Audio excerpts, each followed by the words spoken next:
স্বাগত জানাচ্ছি সকালের বাণী ডিজিটাল থেকে। শাকিল হাসানের ক্যামেরায় আমি সেলিম সরকার। দর্শক, আমরা এই মুহূর্তে রয়েছি রংপুরের ঠিক গুপ্তপাড়ার একটি রাস্তায়।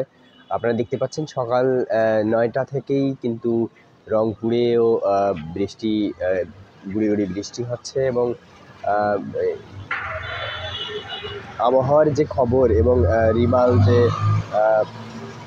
উপকূল অতিক্রম করছে ঘূর্ণিঝড় রিমাল কয়েক ঘন্টার মধ্যে দুর্বল হতে পারে, এরকম একটি খবর আমরা জেনেছি।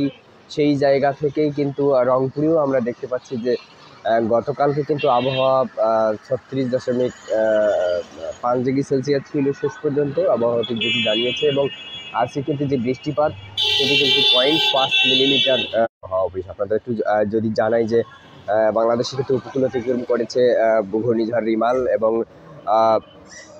সাধারণ ঘূর্ণিঝড় নিম্নচাপে পরিণত হয়েছে এবং তবে ঘূর্ণিঝড়টি পুরো প্রভাব শেষ হতে আরও 5 ঘন্টা লাগবে বলে এরকম একটি খবর জানিয়েছে। এবং বঙ্গোপসাগরে খুলনা, বাগেরহাট, পটুয়াখালী, বরগুনা সহ উপকূলের বিভিন্ন জায়গায় কিন্তু ঝোড়ো হাওয়া বয়ে যায় এবং বাতাসের গতিবেগ কিন্তু ছিল 90 থেকে 120 কিলোমিটার।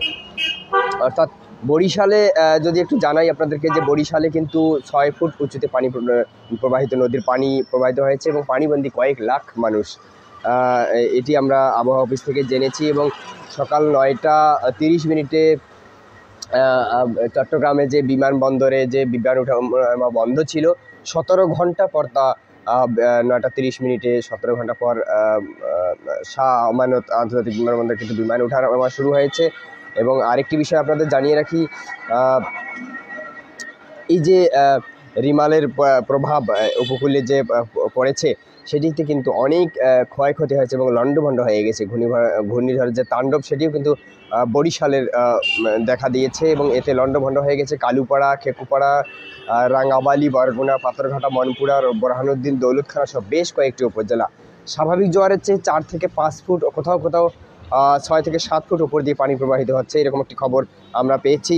এবং জানা গেছে যে কলাপাড়া উপজেলার লালুয়া ইউনিয়নে মুন্সিপাড়া, মঞ্জুপাড়া, চরচান্দুয়া, হাসনাপাড়া, চন্দুয়া, পশুরি, বুনিয়া, ছোট 5 নম্বর বিভিন্ন জোয়ারে কিন্তু জোয়ারের পানি ঢুকেছে এবং 24টি গ্রাম কিন্তু তলিয়ে গেছে। এবং বরগুনা, তালতলি, পাথরঘাটা উপজেলা কিন্তু 100টিরও বেশি গ্রাম প্লাবিত হয়েছে, এরকম একটি খবর কিন্তু আমরা জেনেছি। এবং বরিশাল পানি উন্নয়ন যেটি জানিয়েছে যে 11টি নদীর উপর দিয়ে, বিপদসীমার উপর দিয়ে পানি প্রবাহিত হচ্ছে।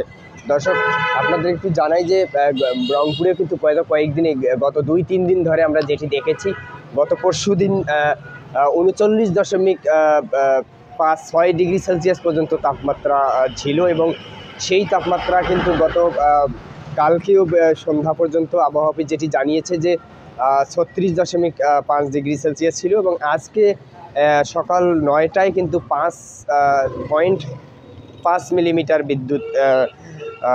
পানি প্রবাহিত বৃষ্টিপাত হয়েছে, এরকম একটি খবর আবহাওয়া অফিস জানিয়েছে।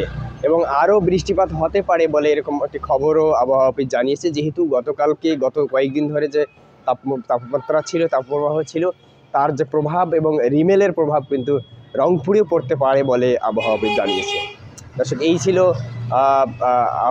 রংপুরের আবহাওয়ার সর্বশেষ পরিস্থিতি। পরবর্তী পরিস্থিতি জানতে চোখ রাখুন সকালের বাণীতে।